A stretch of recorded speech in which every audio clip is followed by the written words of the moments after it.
Hello and welcome guys to another live stream. We're running our Q&A to answer all of your burning questions.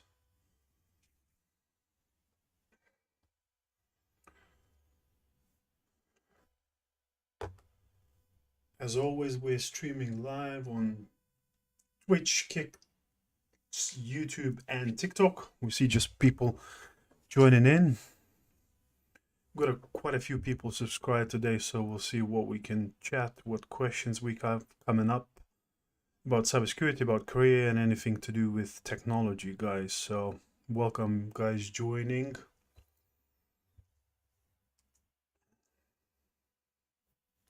Good to see people coming in.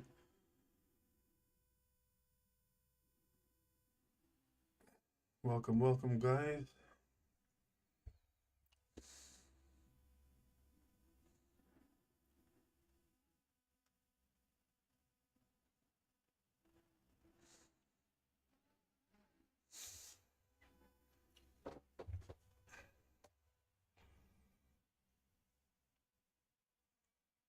Welcome, welcome guys coming in.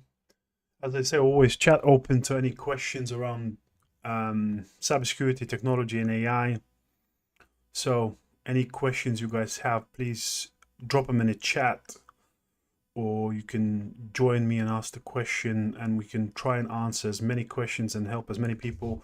You know, I've been kind of covering this before, you know, since I've started doing some of the videos that I've been sharing about, you know, cybersecurity and career and how to break into, you know, my inbox been filled.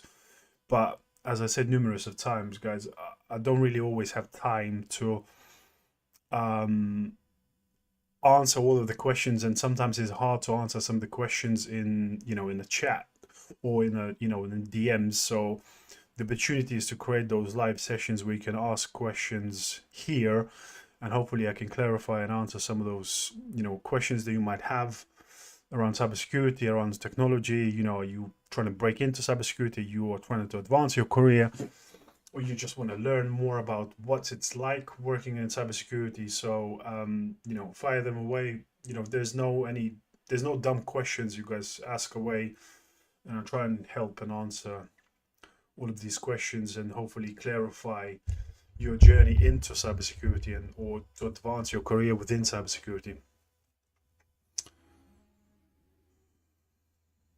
There we go. We can see more and more people coming in. I think we had about 50 people, I think, subscribed to this live. So hopefully we get quite a lot of people joining in, and we'll have some great questions from people that we can help everyone in this chat.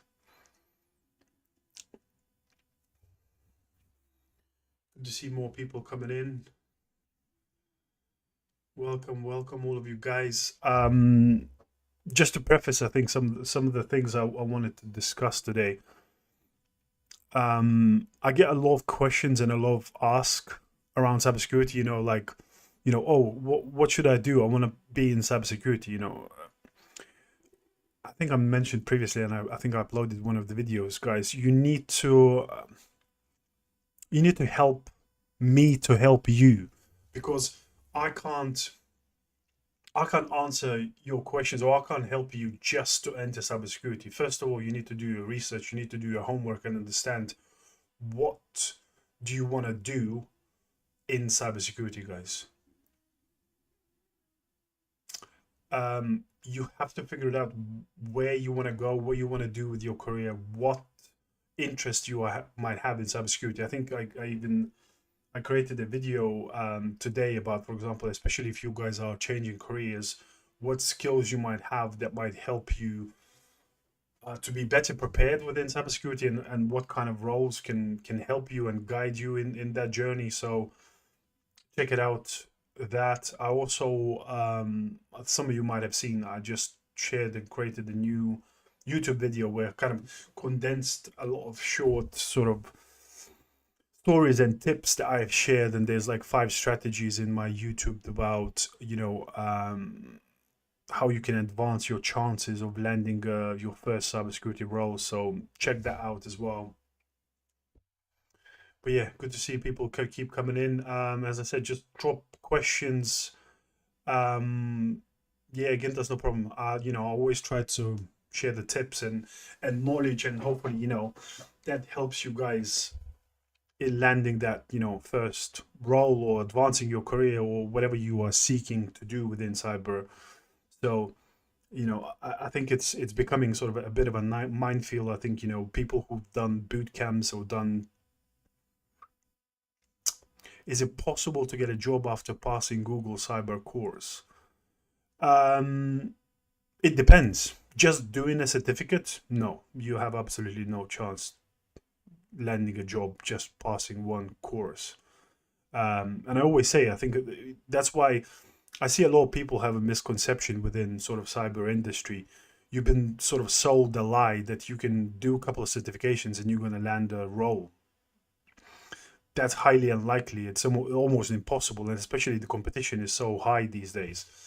You need to, I think, you definitely need a couple of certifications just to pass ATS systems and HR loopholes, but skills and knowledge is 10 times more important than just doing certificates.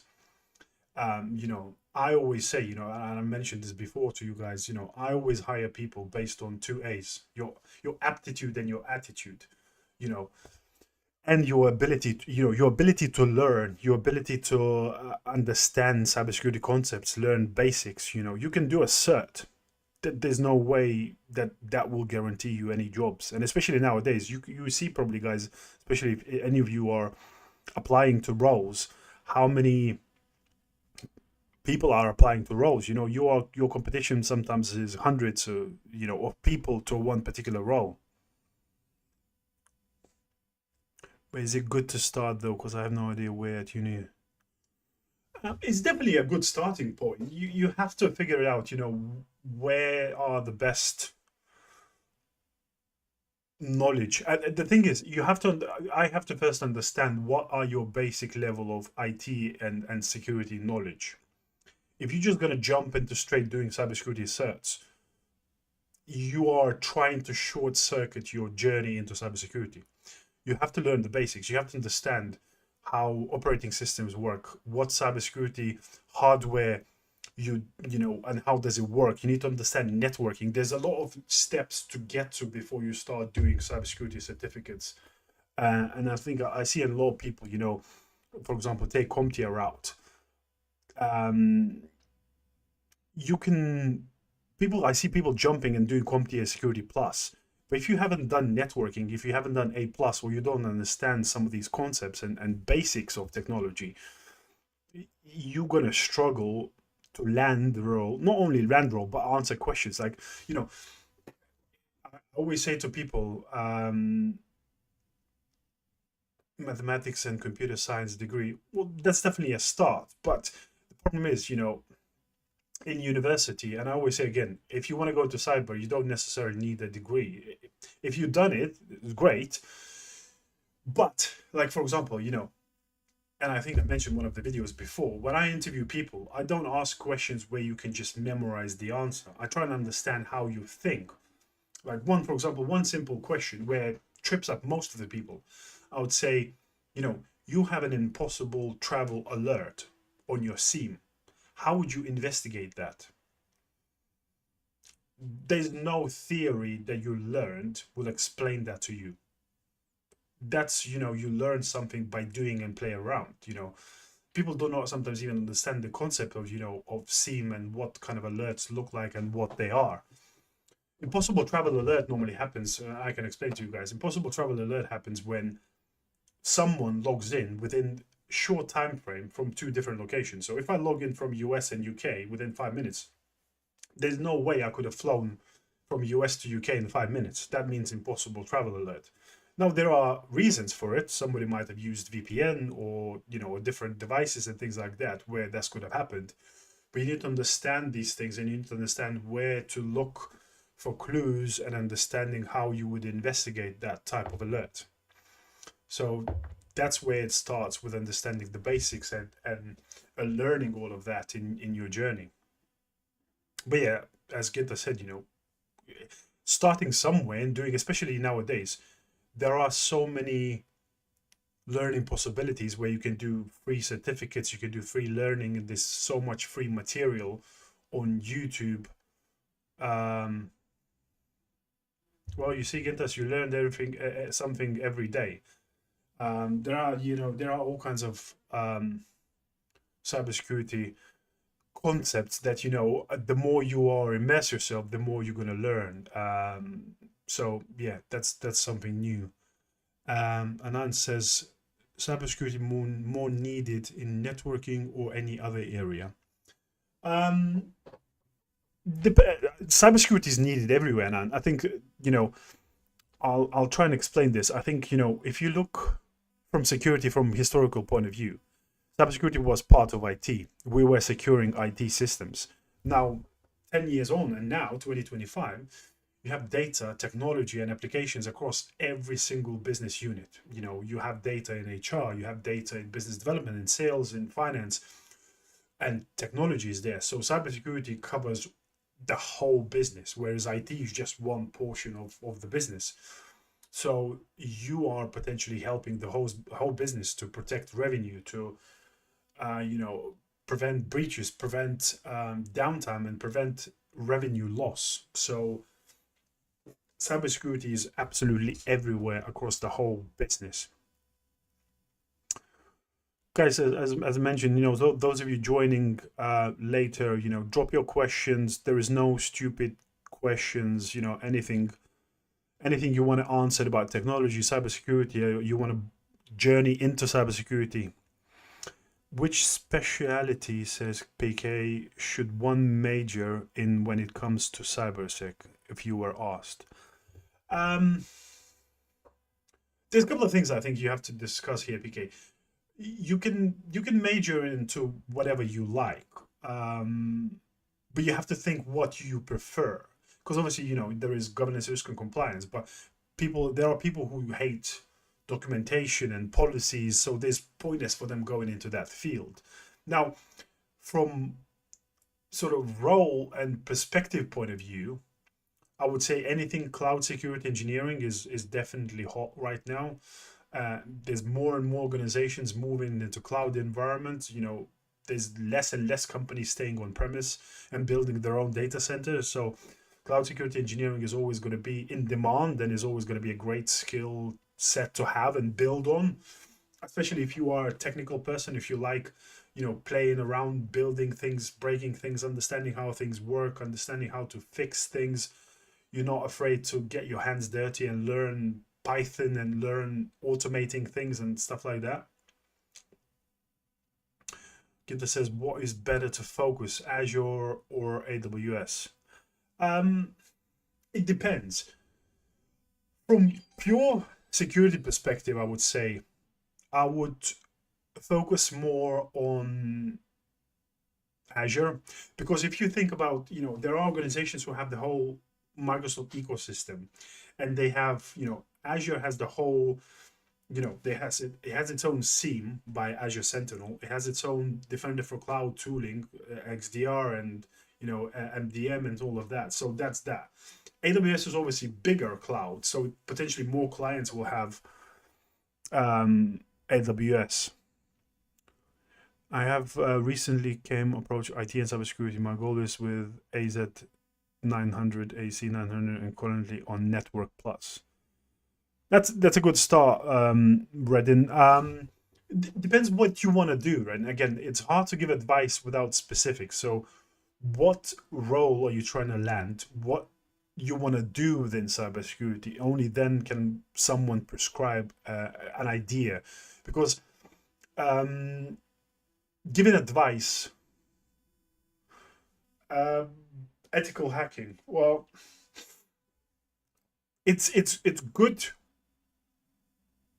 AZ900 is cloud fundamentals. It's not necessarily going to advance and help you in the journey to go towards ethical hacking. I would much rather you play around with things like Hack the Box, Try Hack Me, go through ethical hacking routes, learn more about how to break things, learn how to use Bash, learn how to use, Kali Linux and tools. That's going to be way more helpful than you learning cloud fundamentals as such. Um, Again, you see, that's what I'm saying, guys. Question: what is a good path within cybersecurity? It depends what you guys want to do. It's very hard to answer, very vague, and this big question. You have to understand what you want to learn. You have to understand what you want to do within cyber. There are amazing paths within, do cloud security engineering. There's application security now is becoming big. There's obviously AI coming on in the space, and stuff like that. So it's based on your preference. All paths are great. It's based on your knowledge, skills, and what you love to do. Do you love engineering? Do you love documentation? Do you like hacking? But as I kind of mentioned a number of times, you have to be very specific on your path, because, for example, lots of people I talk to, they want to do ethical hacking, but ethical hacking is pretty impossible to do as a junior, or sort of there is no entry level roles in that space. How long would it taken from SOC 1 to contract and engineer? It really depends on your how much time you're going to spend developing. I went from SOC to engineering in about, I think, 18 months, about a year and a half.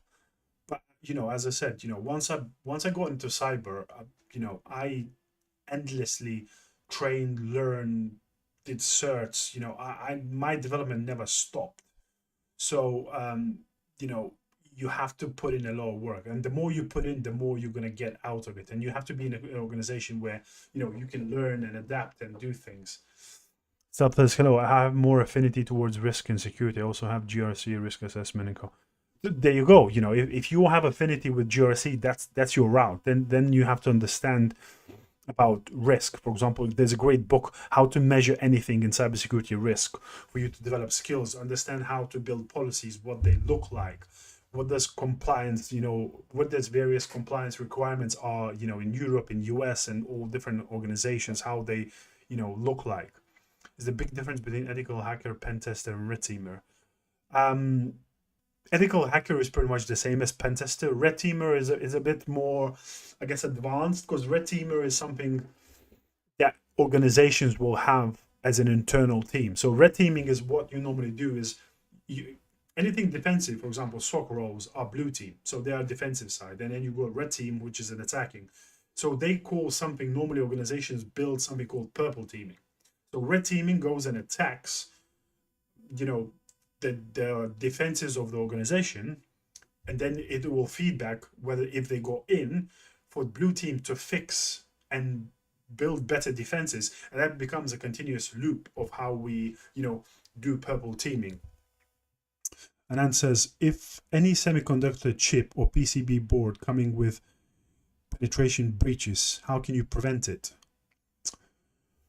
Well, it depends how it comes up.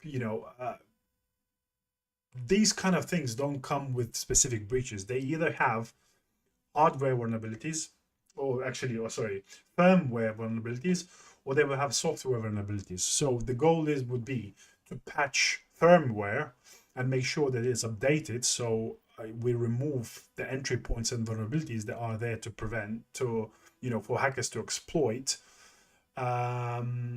That's kind of the way to go, Anand.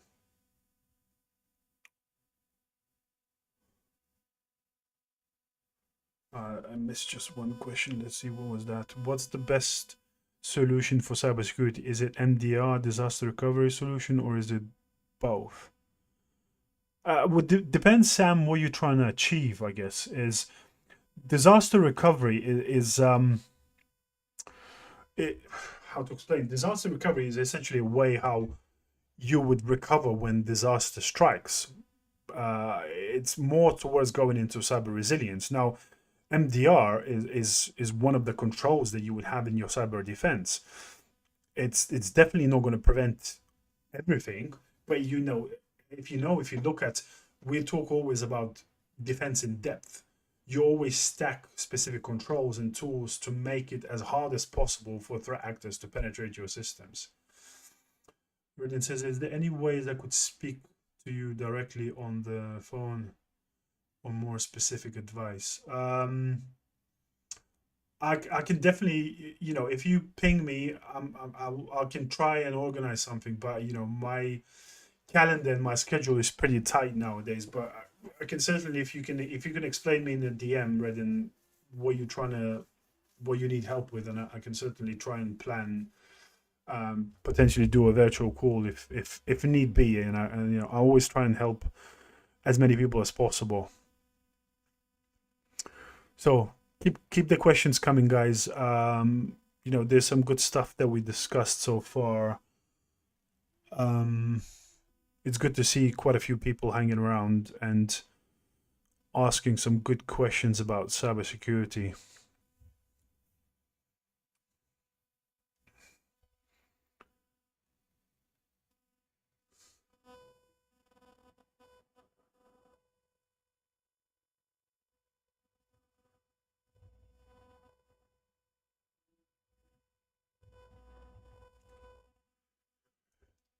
Is it worth to switch from SF to cyber?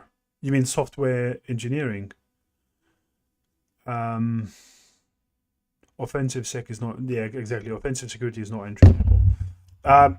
Just tell me what you mean, SF. And I'll try. What is one cybersecurity tool you could recommend to all businesses? I think there's a couple of tools that are definitely good to start within tool space. Email security gateway. It's an important, phishing is always sort of number one attack vector that threat actors are trying to exploit, and then some form of XDR. So you mentioned MDR, but the next level is XDR. So something like CrowdStrike Falcon, Defender for endpoints.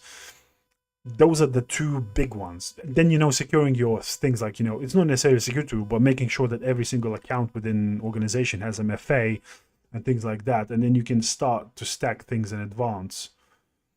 During SOC job, how many alerts you need to close per shift? It really depends again as where you work. If you work for MSSP, where you work in a SOC where you cover loads of organizations, you might, tens or hundreds potentially alerts. If you work for internal organization, it might be a lot less. You might work with 5, 10 per day. They said software. It depends what you prefer. Both careers have, a lot of advantages and a lot of space to grow. Do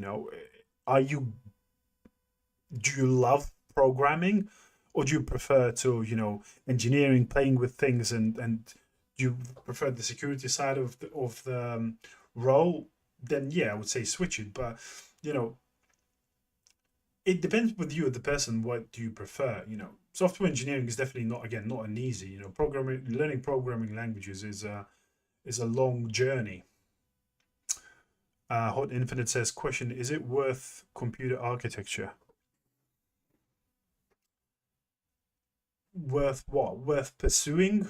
Do you mean computer architecture or cybersecurity architecture or enterprise architecture? There's very different things. Computer architecture, do you mean like hardware architecture? And asks, is AI killing software development jobs? Somewhat it is, but the problem is, I guess, I don't think software engineering is going to die, or software development, because the problem is a lot of people are wipe coding. But now, if AI and using AI, if you come into errors, unless you understand how the programming language works and how to, work through bugs and understand and fixes, you're not gonna, you can't just jump into vibe coding and or AI can't just replace development. You still need to understand how these things work. What Infinite says, yes, hardware.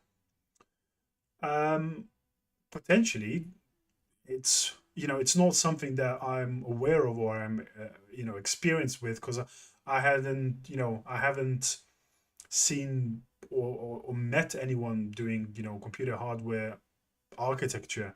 So it's definitely probably a viable route, because obviously we're always going to be building computers. I just don't know, how hard it is to break in and what's the route to get there.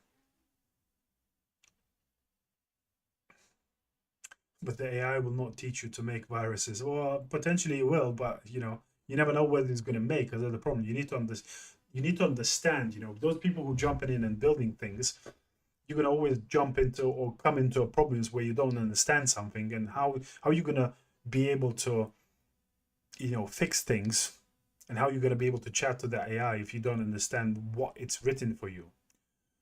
Should I start looking for entry level blue team jobs and then try to specialize in offense? Definitely, especially I always say to people, if your goal is to go into offensive security, you want to be ethical hacker, get into like SOC or something like that, because it's much easier to get in there, and then you can build skills, build knowledge, and then pivot into offensive security if that's your goal. Because as I kind of mentioned earlier, there's very, very far and in between that you're going to come up with offensive security junior jobs. They don't pretty much exist. You have to be at quite good level of knowledge to go into offensive security or ethical hacking. You need to there's very few organizations that offer that sort of training and pathway to upskill you into that space. I have more curiosity to find vulnerability in device iOS. Yeah, but device iOS, that's not hardware architecture. iOS is operating system. That's software. So you probably would your goal would be Hot Infinite to go into things like bug bounty programs and learn how to uncover bugs and vulnerabilities within operating systems, within applications and things like that. There's definitely a career where you can go, and there's people making millions in a year looking and explore and exploiting bugs. There are companies like Apple and Microsoft that pays you hundreds of thousands to find critical vulnerabilities in their software. Oh, my spotlight just died. You can still see me, guys. And then says software developer can switch to semiconductor industry. Of course you can. Anyone can switch to any career as long as you stack and build skills and knowledge into that industry. The world's your oyster, especially nowadays. I think, guys, we live in an age where so much free information is at your fingertips, in whether it's YouTube, courses, me doing these kind of lives and all of these things. There's so many ways that you can upskill, learn, and develop yourself. Rewind 20, 30 years ago, you would have to pay extortionate amount of money to get that information. Schuler says, CTF's good way to get real practice. Definitely, you are potentially still be solving real security problems in those CTFs. It's a great way to learn, in a non-pressure environment where you're just playing around and getting to practice to solve real cybersecurity problems, real security challenges. Or Infinite says, can OS be anti-AI if it is made to kill any application controlled by AI? Of course you can. You can definitely build in, but then again, it's really hard, because how can you build a detection to detect AI? Because then you just gonna try to do regex. But AI is becoming so smart, so you can build probably AI to detect AI and turn off AI, but with doing AI detection without having AI, it's going to be really hard, and it kind of becomes a sort of challenge that it's hard to solve. Brendan says, so if I have SC200, SC900, AZ900, And plus, what's the best jobs to apply that would benefit my CS pathway? Well, anything to do, with junior sort of roles, yeah, paradox. With those kind of certificates, you have to, guys, watch my YouTube videos. Just applying, you're going to apply for years until you're going to get a job. As I said, guys, go on my bio, look at my YouTube channel, look at my latest long form video that I published. Just applying to roles is not a feasible way to land a role nowadays. There is 5 specific tactics that I outlined how to use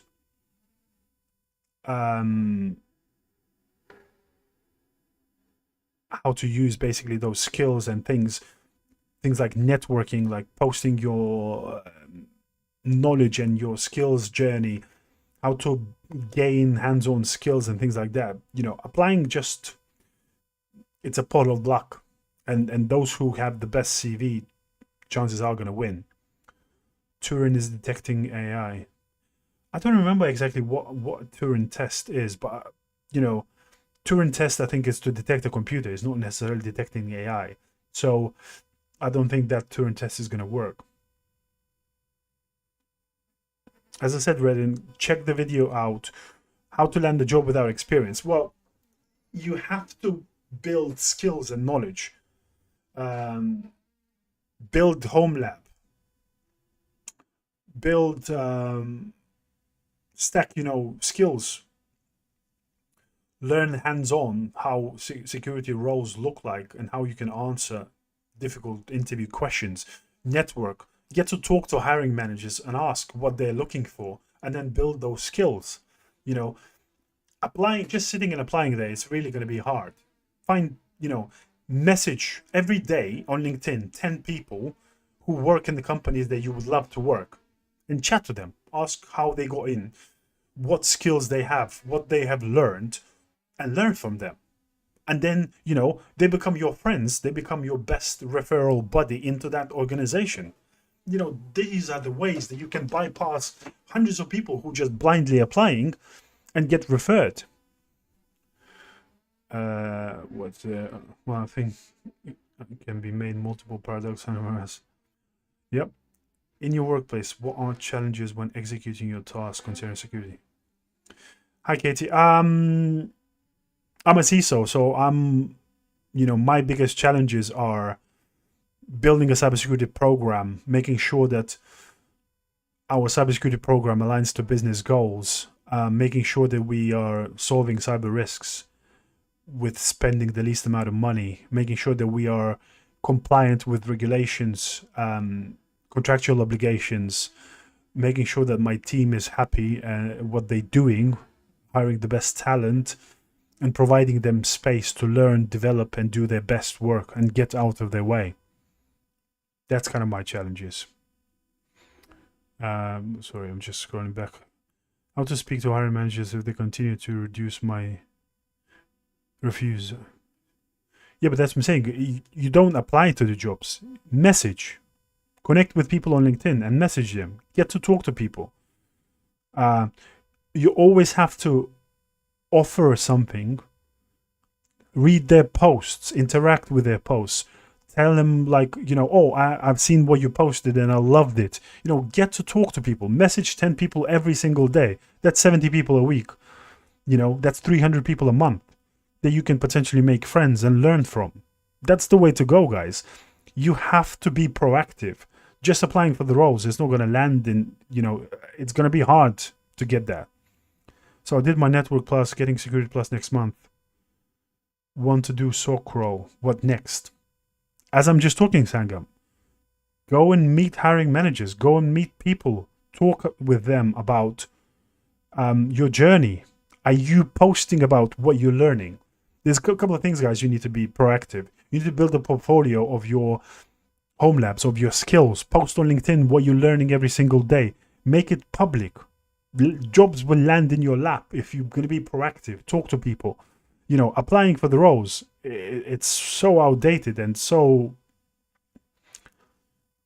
My biggest challenge is to become anti-AI. Okay. What are the best CTFs for blue teamers? I can't seem to find it. All CTFs I know are only red team. I don't know on top of my head. You just have to Google and search. Yeah, no problem, Brendan. Happy to help, and hopefully that clarifies some of the ideas. You send them a PDF so can get access to their computer and invite them yourself to a job. Yeah, exactly. Definitely. Well, you just drop a virus here and take over the computer and send yourself a job offer. But that's kind of moving away from ethical boundaries, because your integrity and your ethical boundaries are the most important thing within cyber. Sorry, I just missed one. And again, Anand says, currently AI is looking like data center. What do you think future of AI in the next 5 years going to be? Oh, I'm not predicting 5 years in advance. I think that's too far. I think the biggest thing what's going to be a real challenger and real shaper of AI is currently we have tools like ChatGPT, Claude, Perplexity, you name it. And they all are good at some specific things. Like ChatGPT is sort of general, but Claude is amazing at creative writing. It's amazing about vibe coding. Perplexity is great at research. I think we come into a point where we're going to build a sort of a front AI that's any task you're going to give, it's going to route to the best AI model that's for the task at hand. So you don't need to use 5 tools. You will have a one front tool that's going to be able to route your task to the best AI model to solve your current question or problem. I think that's the next big advance that we're going to have. Hopefully that answers your question, Anand. Yeah, guys, keep coming with questions. Anything else? I'm going to run for another 10-15 minutes, guys. What are the top 3 security risks have you attending to, and what are the techniques you use to? I not necessarily can spill the company secrets. What are the top 3 security risks? But if you've been kind of, quite vague, I would say, security risks are always about ransomware, data loss, and data breach. So you always have to think about the controls you have and how you're going to mitigate those risks to an acceptable organization sort of level. So you have to always look at investment in those risk controls. So, the way it works for me, I present to the board and to the C-suite or executives what's the current level of risk and how we're going to mitigate that.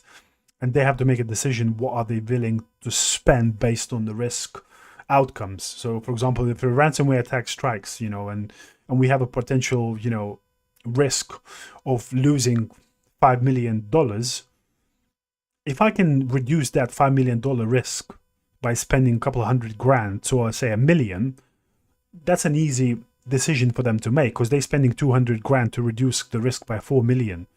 Those are the conversations that I'm currently having with the board. What are the top foundation like to put in master?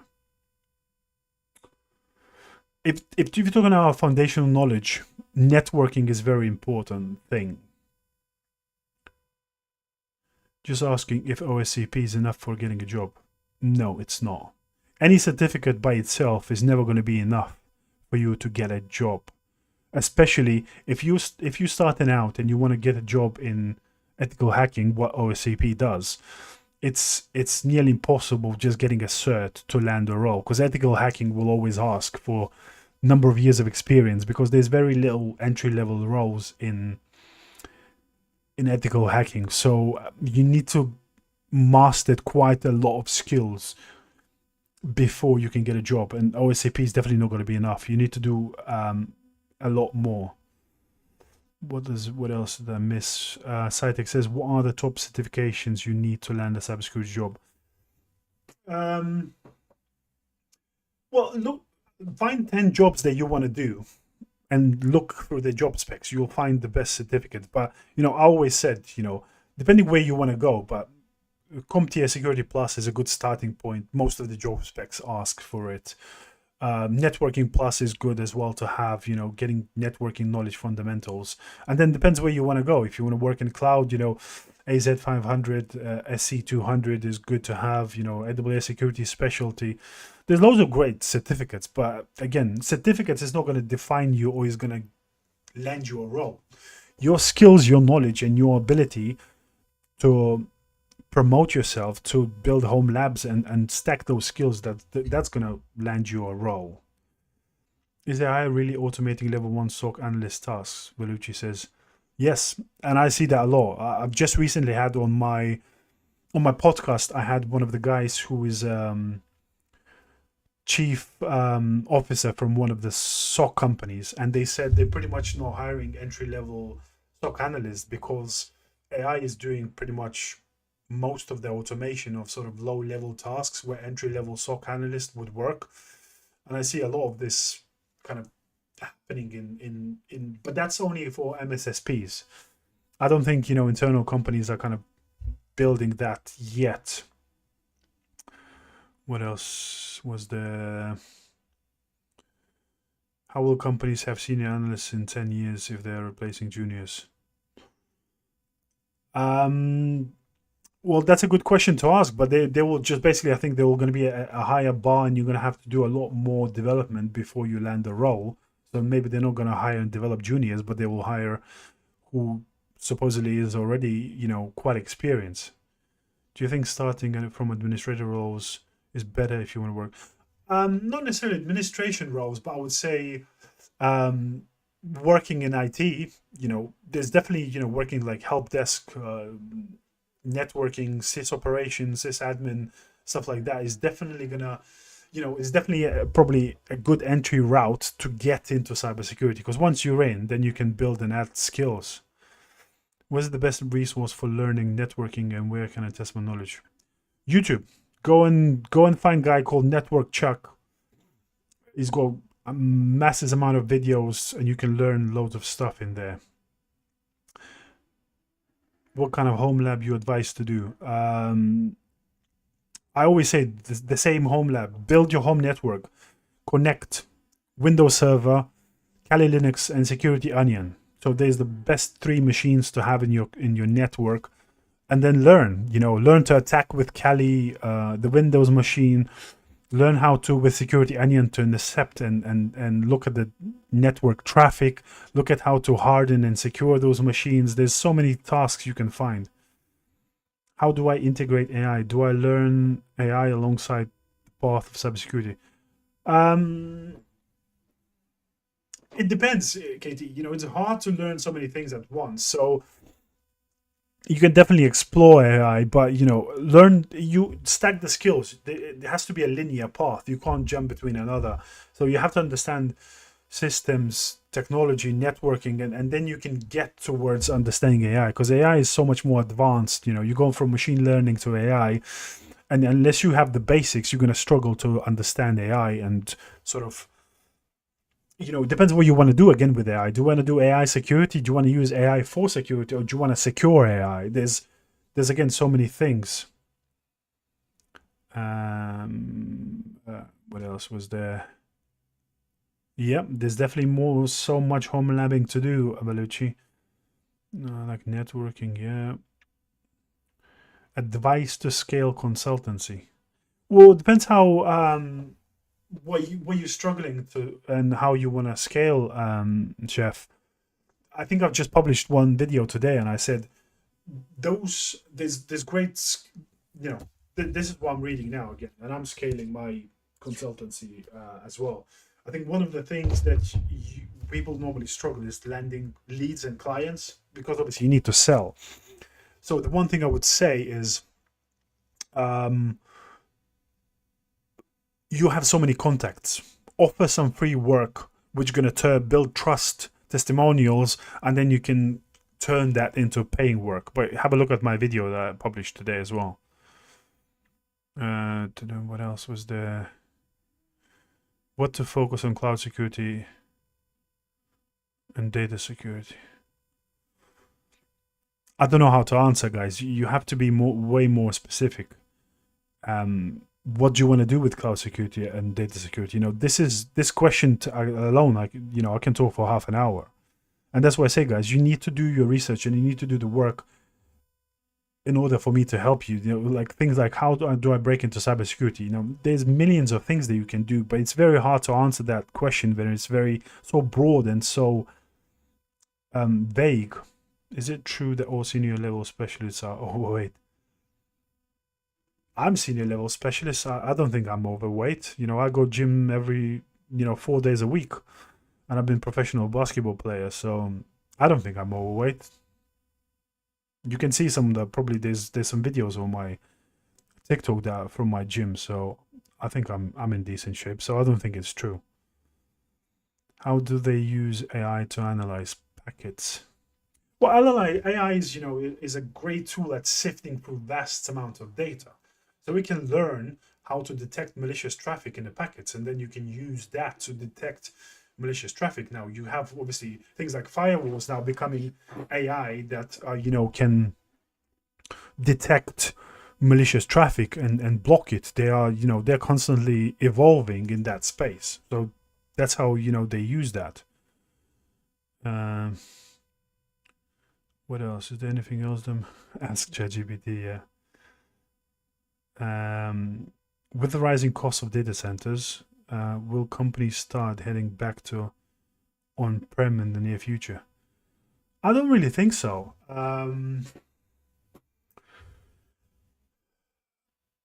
On-prem, the amount of capex cost that requires to go on-prem is absolutely crazy. So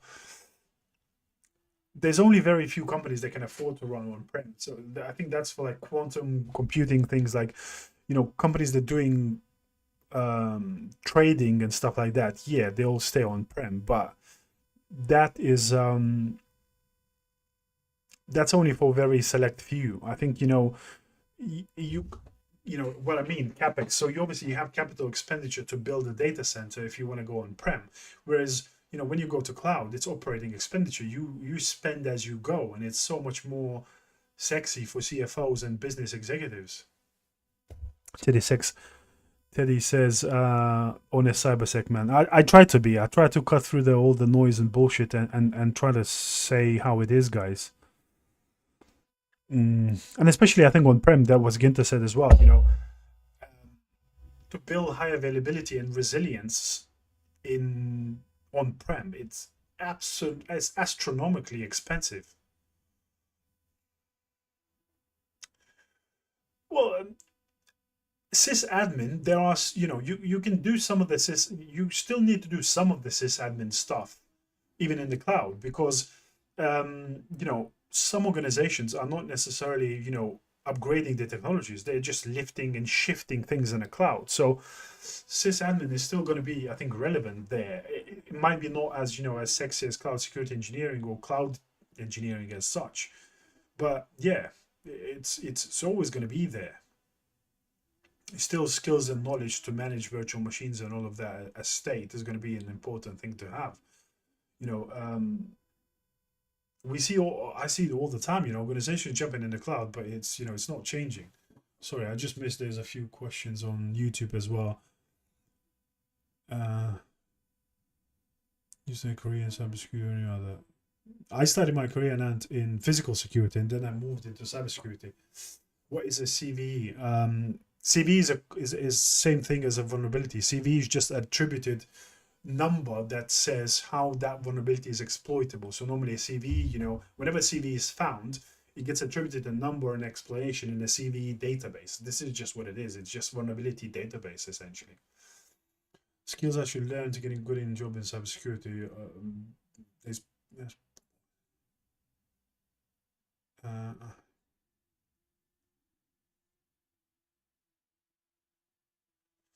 no, there's definitely is. SOC will always going to be there. Is there anything else? Yeah, Harry, SOC is always going to be there. You're not just copying and pasting alerts from SIEM. You are trying to investigate those alerts in the SIEM. Reverse engineering is the best point to start Korean ethical hacking. No, reverse engineering is completely different. There's nothing to do really with, well, in some ways, but yeah, it's not necessarily. Ethical hacking is about exploiting systems and learning how to use various number of tools to find vulnerabilities and entry and breach points within the system. So I wouldn't say necessarily reverse engineering is the best point. AI is upgrading very fast. We can't able to go ahead of AI. Can I get suggestion to go ahead of AI? What do you mean that I'm getting ahead of AI? We might, in terms of our thinking, we're always going to be ahead of AI. It's just, you know, in what way are you trying to get ahead of AI? In some ways, we can't compete in AI, and in other ways, such as, human intelligence, we're always going to be ahead of AI. Let's see, is anything everyone talking about Metasploit plus Shodan. Have you ever tried using combination? Yeah, I used Metasploit quite a lot. Back in the day, when I was building my home labs and playing with Kali Linux, I used a lot of Metasploit and, I did the write-ups and as I said, that's how I stacked skills to build, portfolio of home labs portfolio of skills to land my first role. So yeah, I played a lot with Metasploit. I used a lot of Try Hack Me. I think I mentioned last slide, but I landed my first job purely because I went and did extra work and did write-ups. I went and did a conference presentation, even though I was about 7 months in doing my home sort of level journey. I went to present on a live conference about MITRE ATT&CK, and hiring manager saw my YouTube and then asked the conference presenters, feedback about me, and that's how I landed the job. You always, I think always, you guys, you have to remember one thing. You apply for a job, that application gets denied and that's it. But you building stuff on Medium or LinkedIn, building your lab's portfolio and writing about it, you are gaining recognition that works for you 24/7. Somebody just Googles your name, your work comes up, they can see, you apply for jobs or you talk to someone, you can show them your portfolio. That works for you 24/7 to increase your chances of landing a role.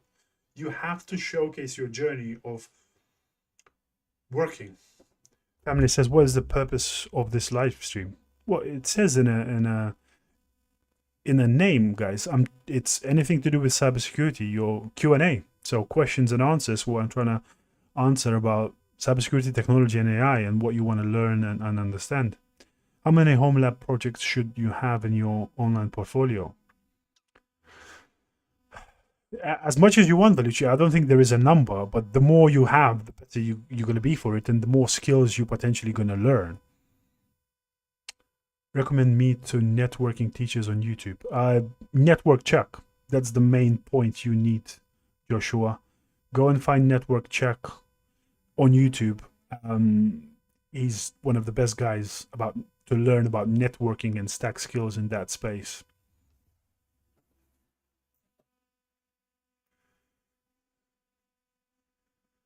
We've got quite a few people now. Do you think it's true that cybersecurity demand will rise since most of the code is written with AI? I think cybersecurity demand was always going to be there. As I mentioned earlier, you got technology that proliferates across the whole business. You got data and applications in HR, in business development, in finance, and all of these needs to be secure and protected. So that demand is always going to be there. You need to, business needs to understand what risks they face in those places and how protect against breaches and resilience and revenue loss. So demand is always going to be there.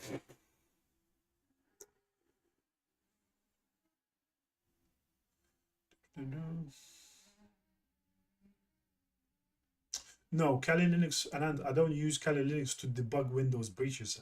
Kali Linux is an offensive distro, so you use Kali Linux to attack, whether it's Security Onion or Windows machines and things like that.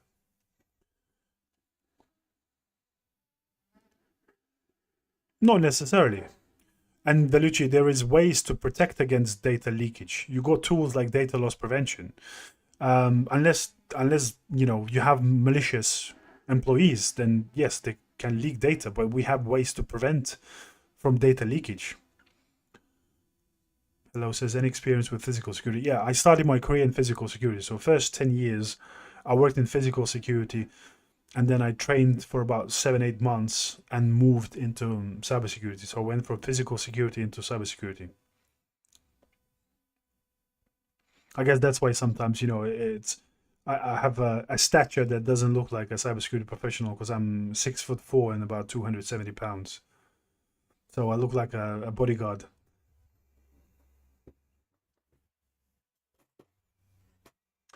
What was my first role, says Fady? I started my career working in SOCs. So I started being a SOC analyst. Then I went to manage the SOCs. Then I went to architect and build SOCs for organizations, and I wrote my master's thesis about how to build the best SOC. So that's where I started. Where we should have in our home lab. And that's why I keep posting my SOCs. Yes, indeed, Gintas. What you should have in your home lab. You don't need much, I think, nowadays, Joshua. You can just get a laptop. You can virtualize everything in your home lab. So get a virtual box. Google how to build virtual machines on a virtual box, and you can pretty much virtualize and build everything on one laptop, as long as it's got enough RAM, because obviously every single virtual machine on virtual box will need about 4 gigs of RAM. So if you've got 16 gig of RAM, you can build about 3 virtual machines or 2 and run in a virtualized environment and play around and learn. That's the easiest way to start, guys. SOC means system on chip, right? No, Anan. SOC means Security Operations Center.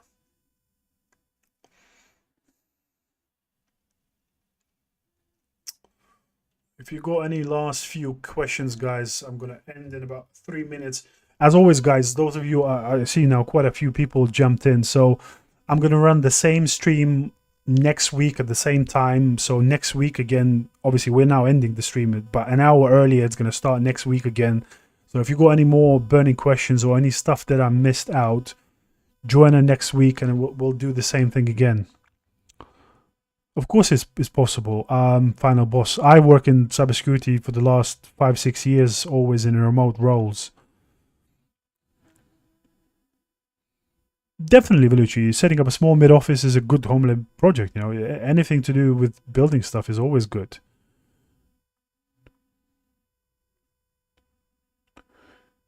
Jack, if you work in your tech support services, how do I jump in a SOC job?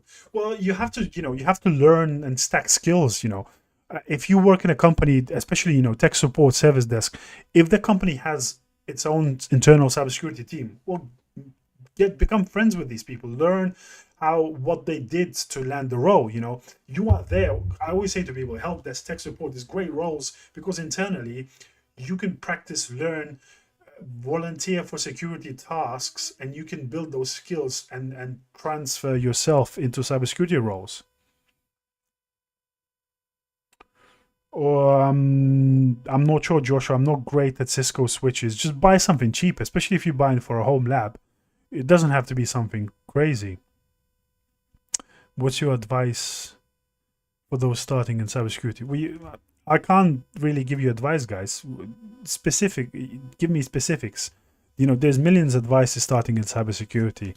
As I always say to guys in these streams, you need to help me to help you. You guys need to get and learn and research and become specific, because just giving advice about cybersecurity is not something, where do I start? But yeah, good stuff. Thank you very much, guys, for all of you being here. As always, next live, next Tuesday, 6 p.m. UK time. I'm going to share a video. I'm going to create an event again so you guys can subscribe and be aware. Make sure to turn on notifications so you can see when the next live is up. And we're going to chat again and explore some of the cybersecurity questions. And hopefully, we can guide you through that journey, and hopefully you guys learned something today. So all the best. Have a great evening, and I'll see you soon, guys.